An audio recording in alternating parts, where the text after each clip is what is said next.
to Steve. Steve is going to start us out. Yeah. Well, Laura, thank you so much. Click this off here. Laura, thanks a million. And this is an opportunity we really want to stop and pause and take stock in what we're doing as COVID reemerges, and as we see the resurgence of it. And first of all, I do want to thank you all for joining us. And I can't let this go, let these folks go without being acknowledged. As the UCCC program team have been absolutely phenomenal during this period. Every day they sustain. And what we know about people, it's hard to sustain this kind of intensity over a period of time. Frankly, it's not okay, but we have done it. And I want to give you kudos for that. And the other ones who are sustaining, and I know we have Alicia on, she's a teacher from the Big Dipper room. She's going to share a little bit today. And for our teachers, what they have gone through since April last year has been really remarkable. And no one will fully understand unless you've been walking side by side with them and every day touching base with them and taking a temperature check, literally and figuratively, on where they are in this framework of COVID and this season of COVID. So if we want to think about where we were, and sometimes it seems so far removed, but one day our kids were in the building and the next day they were not. And no, everybody just disappeared, and the building became a ghost town. And all we had were kind of imaginary sounds of children chattering in our hallways. So it was really kind of an interesting piece. And when we decided that we were going to open, and we made the plan for opening, and there was a huge backstory on how and why we did it when we did. But we did ask for teachers, volunteers, and we had a whole group of teachers who said, we really want to do this. Our children need to be back. The integrity of the teachers, after hearing the really tough conversations that we posed to them as not knowing what COVID was about, they came back wholeheartedly. So they came back, we opened very scaled down, and within 2 weeks, the majority of our other teachers wanted to come back. And soon as the vaccinations opened up, Laura was like a dog with the bone. She was searching all over, not just in St. Louis, but all over the state, trying to find places where we could get vaccinated. And we chauffeured people, we shepherded them, and consequently, on a wonderful consequence, we have 100% of our teachers have been vaccinated. And when I talk to my colleagues around the country, some of them are at 40, some of them are at 60%, they are amazed at how we did it. And so that goes to the persistence and the trust that was built.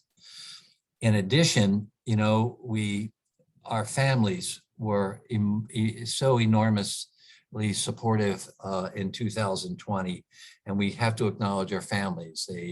We had families who gave up their slots so others who needed them, who were more essential in the work, could take the slots. We had so much kindness and generosity of spirit. And again, that goes to the reciprocity of trust. So thank you all for where you were and helping us get to where we are today.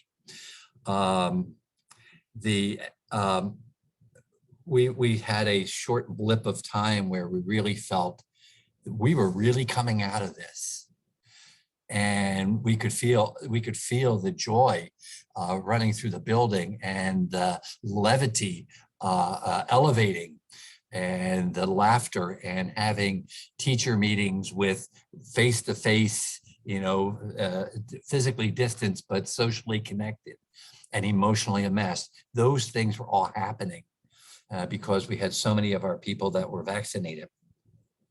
And it really gave us some interesting breathing room. And I don't know if it was good or bad, because it gave us an opportunity to think about where we could be. And then we have the resurgence of this. And I literally just got off a call with a group of educators from around the country. And the word that resonated through all of us was confusion. We are all feeling confused. What do we do now? What do we do? How do we support teachers? How do we support families? How do we support the children? Because it's more apparent that our children are really vulnerable right now with Delta variant. And it has a different, for me, just personally, it has a different level of stress, because we are responsible. We are responsible for the health and safety of our children, their physical safety, their emotional safety, and their social safety. That is our responsibility. And you as parents and family members have empowered us and trust us to do this. And I always say, we're always going to stub our toe, folks. We're always going to stub our toe. We're going to make mistakes. We're gonna mess up. We'll fess up. We'll dress up. We'll constantly keep looking at how we can do it better to eliminate complacency at any level of education. But right now we have some really interestingly clearer guidelines about what we need to do. And one of our parents, and I don't see her on the line. Oh yeah, Emily is here. Emily is with the county health, was the interim county health director for up until fairly recently. And I don't know what we would have done without all of her support. And Dr. Mate Davis, who's a parent here, gave us an enormous amount of support on how do we navigate this beast going forward. So UCCC and Loom have had some of the best brains giving us their thinking about what we need to do. So kudos to them and thank you. And I will always be indebted to you, because we have never seen this before in our lives. And we were building, as they say, we're building the airplane as we're moving forward.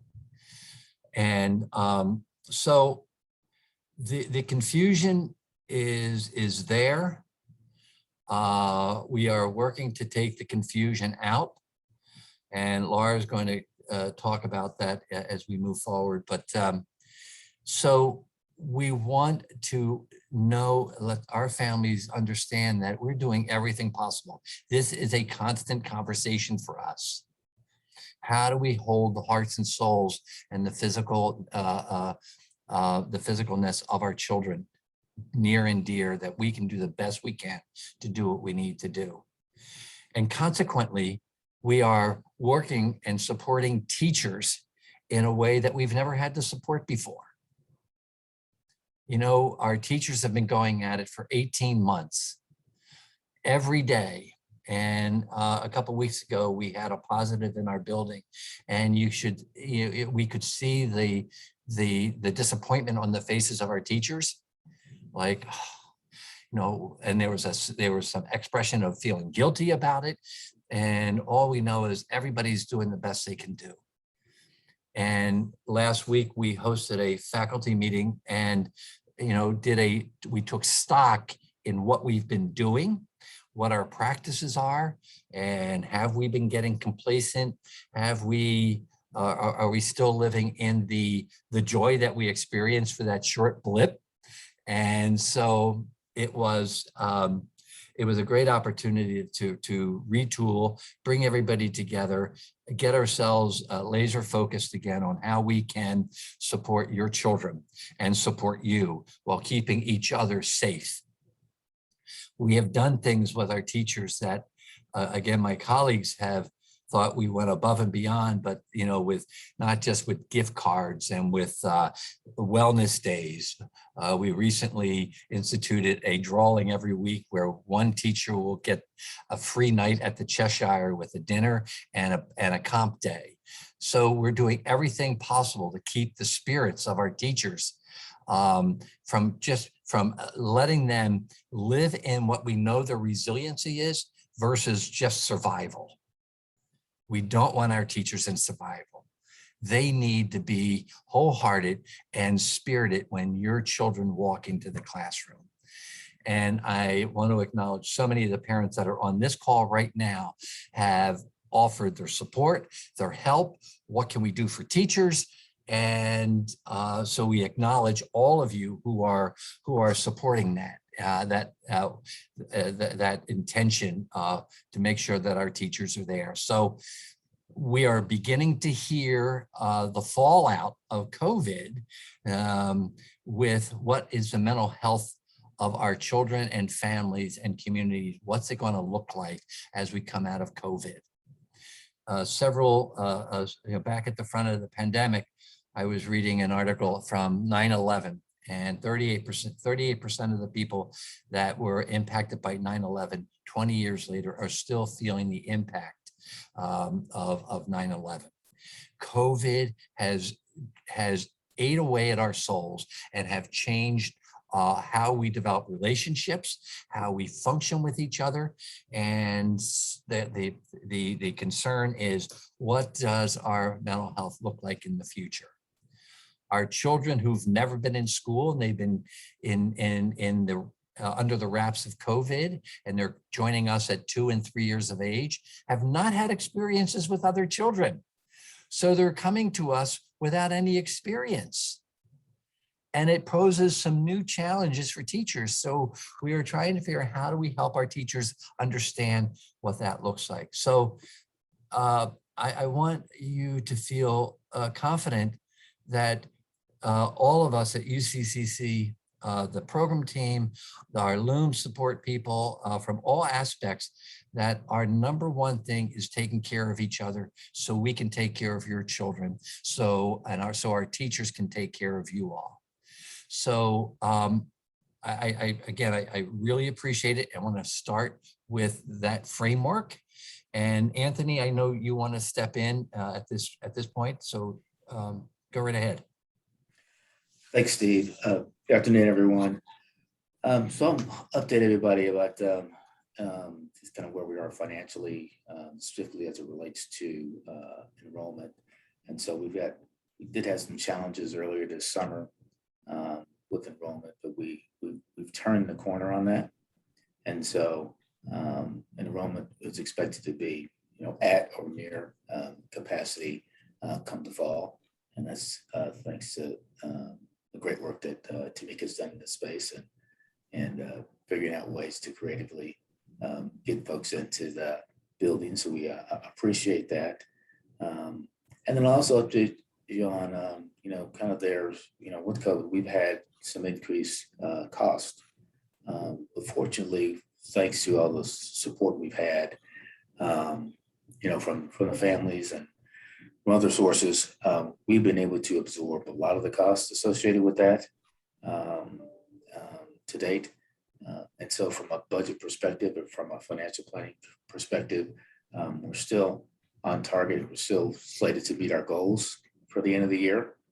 We're not going to necessarily be, we'll be right at either break even or just below break even. But, by year's end, coming out of this world, we'll be in a good place. So overall, as an organization, financially, we are very strong. As I mentioned, the good news is on the enrollment piece that we are going to be at near or at capacity by the fall. That's good news there. And we're looking forward to, maintaining that level of enrollment in a safe manner. And so we want to, maintain this with the eyes around what's good, what's safe for the children that we have been given charge of while they're here. And so that's it as far as a kind of update where we are financially. We're strong as an organization financially, thanks to the support many of you on this call have given, and enrollment's looking strong as we lean into the fall.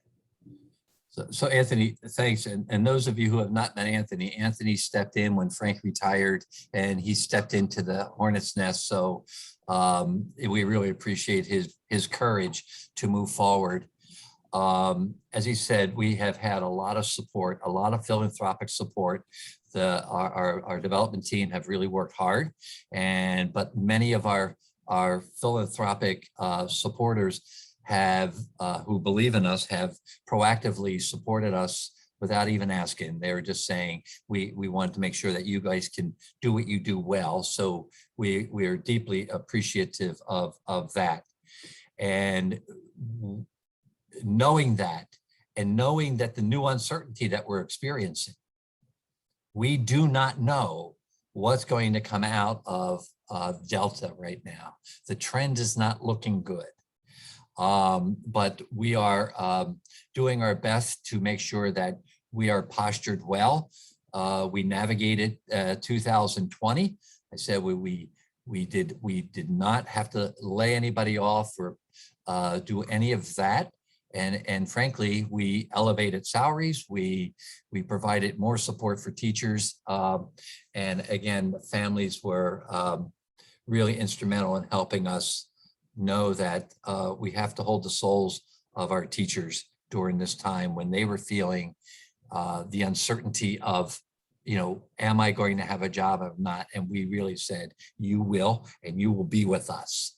So, and we'll do everything possible to make that happen. So, so with Anthony keeping his finger on the pulse and our board finance committee, we want to make sure that we stay as strong as we can so that if we should run into any major challenges based on what the community is telling us to do, we want to be prepared. So we want to make sure that we're fiscally sound and looking forward. So Laura, do you want to move?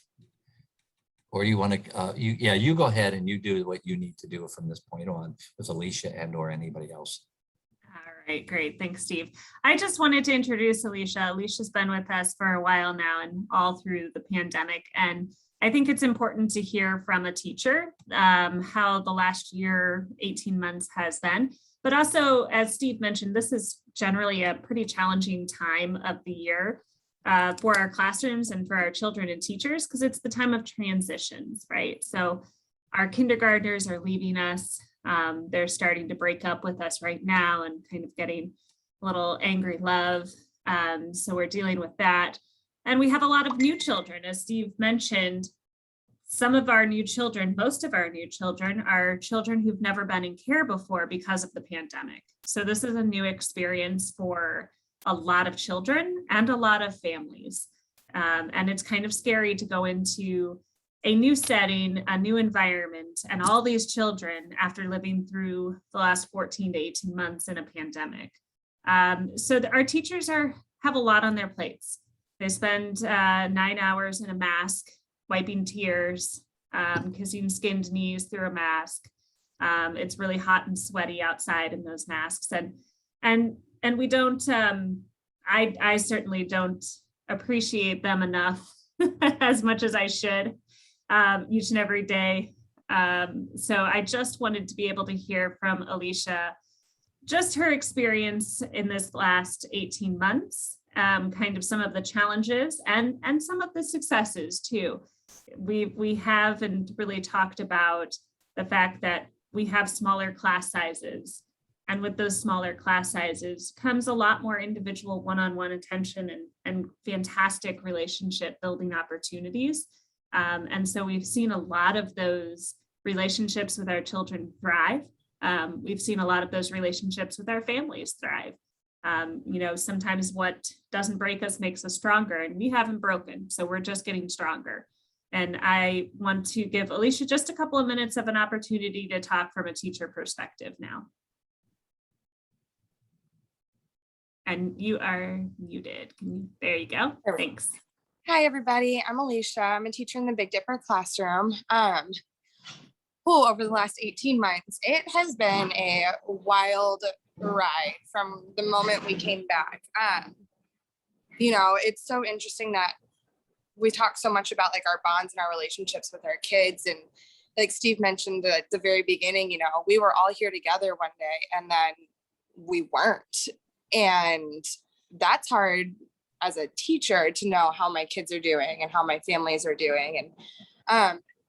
And then to, you know, be reunited and have to start over with a lot of those bonds and relationships. And it was a lot of, you know, sitting on the ground, you know, with the kids as they cry because they were at home for 2 months with their families, and just taking those moments with them to really re-strengthen our relationship was, it was a really intense process to go through those emotions with those kids. But, you know, like Laura said, because we had smaller class sizes, you know, we were able to like really dive into those relationships and give a lot of those kids that one-on-one time with lower numbers and higher number of teachers in the classrooms.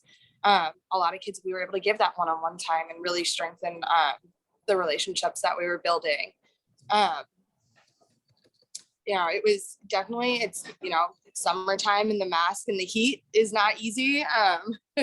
But all of the kids, now that we've been doing this for a while, are so understanding at a level that you wouldn't even, like, it blows me away every day, the level that they understand, you know, what's going on, you know, whether, no matter how much we talk about it with them, they understand, you know, hey, Miss Alicia needs a mask break. I'm going to stand up here. Can you take, you know, 4 steps back? And then we'll count together on how many breaths that we take on the playground together. And then, you know, I'm able to put my mask back up and we continue running on the playground together. And it's really cool to see how much we've built this like mutual respect around masks with each other, you know, same as in the classroom where, you know, they let me know, hey, we need mask breaks. And so we all can take a seat on the floor separate from each other and take our mask off, or go to the cozy corner and that's their safe space to take their mask off and have a few minutes. And it's been really interesting to see this relationship that we've been able to build and this understanding with these kids that are, you know, they're so young and they're going through so much right now. And, you know, we're able to support each other in the classroom like this. So, Yeah. Yeah. You know, Alicia, do you mind if I share a story about you? Yeah, go for it. Okay, a couple weeks ago, Alicia took a Friday and a Monday off. She had a rather important conversation with the children about her taking some stay-home days, which kids know stay-home days, and the fast knowing, again, she said how interesting it was and challenging it was bringing our children back. A child's worst fear, doesn't matter who it is, a child's worst fear is of abandonment. And when we shut the school down, in essence, we abandoned our children psychologically. They were there and they were not there. And that where the reunion is really important. So Alicia understood that, talked to her children about her stay home days and said, on Tuesday, I will be there for you. And she sat by the door on the floor, greeting each child as they came in, and they would collapse in her lap. And you could feel the joy. Some walked past her because they were pissed at her. And they just did what they needed to do. And she was there and held their soul for whatever they needed. These are the nuances that so many of our families don't see. These are the things that teachers are doing every day to support our children in nuanced ways that we don't always, that we don't get to see. And you don't get to see because you're not in the building like this. But our leadership team have been really observing teachers and working and looking and supporting and giving them the nuances. So that was a beautiful experience that that Alicia provided for her children from the beginning to the end. So so whatever Alicia says she's doing, it's squared or cubed. And that goes for all of our teachers. What they're working to do is squared or cubed, and it's very nuanced. So thank you, Alicia, for all the stuff that you do every day. Thank you, Steve. And thanks for coming on and talking to adults in public. I know it was hard, so I appreciate you. Thank you. Thank you. So I just want to take a few minutes here to finish up and talk about moving forward and thinking about all of the confusion that Steve mentioned earlier about this new resurgence and the misinformation that is floating around. Now more than ever, even more than 18 months ago, there is a lot more misinformation, a lot more sources of misinformation. So we just wanted to take this time today and tonight to really talk about our grounding in our experts in our medical field with the CDC and the American Pediatrics Association. So we will continue to always follow those medical experts and those guidance. And Steve mentioned one on the call today, who we greatly appreciate. But besides that, we are continuing as we see the data coming out from our county and our community, the increase in cases. Last week, we held an emergency faculty meeting, a mandatory faculty meeting, to talk through this with our teachers and our staff to make sure that everybody is very clear on our processes and policies and procedures when it comes to COVID. So we are making sure that we continue our masking policy for those 3 and ups throughout the building, making sure that parents who come in to drop their children off are following the same procedures of masking, temperature taking, staying outside of the classroom. All of those procedures that we've been living with can sometimes slip from time to time as we get comfortable. And one thing that we've seen is the data is showing us that it's not time to be comfortable. So we held that emergency meeting and talked with teachers and staff to really double down on ensuring that we're following all of those protocols that we've put in place that have helped us stay successful for the last 18 months. So to making sure that, what we've been doing has been working internally. The second thing, we know masks are the best thing that we can do for our unvaccinated children. Until there's a vaccine for our youngest individuals here in the center, masks are our best source of protection against this virus. So we will continue to completely mask up here, 3 years old and up, and even our vaccinated individuals and until this is over, which is not going to be for the foreseeable future. So we are making sure that we're following those protocols. With this resurgence, we've been thinking about a lot of different options. Lots of conversations are going on internally with our program and administrative team about what is the threshold to go back to curbside pickup and drop off, not allowing adults in the building. Are there other pieces that we can put in place to protect our children and then ultimately our families even more? And one of the pieces that we have decided to move forward with is actually collecting data. So we know, just like scientists and medical experts, the data will tell us kind of what our next steps are. So we're going to be putting out an anonymous survey tomorrow morning to our families in our community here to really be able to guide us in our decision-making processes moving forward. Again, this is an anonymous survey, but we're hoping to gather information about the numbers of vaccinated family members and adults of our children here, starting to preliminarily grab information about if you plan to have your child vaccinated once that is vaccine for those 2 and up becomes available. And just get your feedback about the curbside pickup and drop off or requiring of that only vaccinated people inside the building and some other options. This is an anonymous survey. It's not meant to shame or anything. It is meant to gather data so that we can use that information to make the best decision moving forward. So we would absolutely appreciate everybody to complete that survey for us as quickly as possible. It's very simple, 5 questions, yes and no's. So it shouldn't take you more than 30 seconds to complete for us, but it would help us guide our decision-making process on what we need to do as we get more information from our medical experts about the future of this variant here in St. Louis. So I just want to kind of finish up with this. And yes, if you want to elect to put your name in the survey, you may absolutely do so. Absolutely.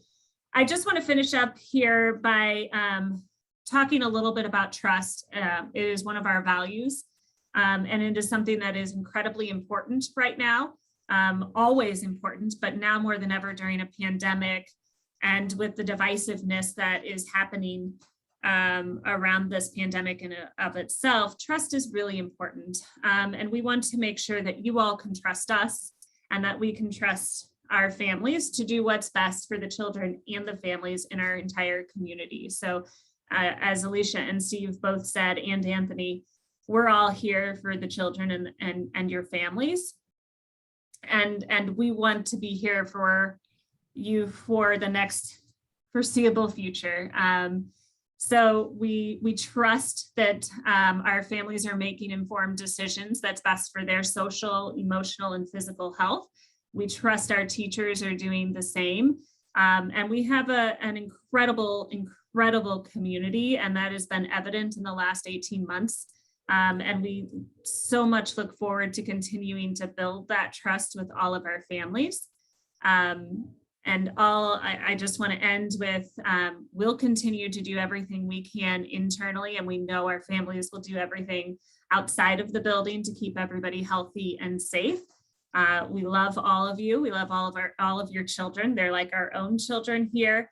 And anything we can do to help ease transitions for individuals and for families and children during this time, please let us know. We are looking for ways that we can hold vaccine clinic here at the center to maybe even help ease some of those who are not quite yet vaccinated into helping us in our own community get that number up a little bit higher. So that's all I have. Steve, you want to wrap up? Yeah, Laura, thanks a million. Alicia and Anthony, I appreciate it. You know, as we were talking about our core values, trust, empathy, compassion, love, and joy, there's an overdose of compassion happening with teachers right now. So one of the things we have to be mindful of is something that's really happening. It's called compassion fatigue. So we're really focusing on what does that look like. And again, parents, how hard it has been for you to dance with us, to dance with the community, and how tiring it is. So we want to keep our finger on the pulse of when you're experiencing compassion fatigue. I want to step back and just say we have these champions in the room, and there's a few others that I want to acknowledge. You know, Lisa Clancy, thank you for all you have done. You have been a true community leader, and appreciate all you've done for the St. Louis community. Again, Emily and Mate and David, for returning as a parent and giving us your fresh lens on our own practices. So all of you, we need to hear your feedback. And also is, you know, we're not going to be able to accommodate everybody. We know we live in our truth, and we will live in our truth. And it may be a little bit different than yours. So, but it is going to be the matter of trust that's going to help us get through this. And the word that Laura is using at the end is love. We need to add more love into the world. And certainly our teachers are giving your children love. And so we need to let that be the next virus that goes around. So let's make that the epidemic. So again, thank you all for being here. And I'm going to send our love to you as an organization, as an individual. Laura, is there anything else that you want to wrap with? Not at this time. If you do have any questions, comments, or concerns or ideas, we welcome all feedback. Please let us know. You'll see me at the desk every morning. You'll see Fawcett every afternoon. Miss Jessica in the mornings and afternoons next week. So feel free to reach out, give us a call, shoot us an email. We love hearing from you, getting ideas, getting feedback, because that's how we grow and learn. Yeah. All right. I'll say blessings for the rest of the day. Enjoy. Thanks. Thank you. Laura, there is a question there that you missed. Oh,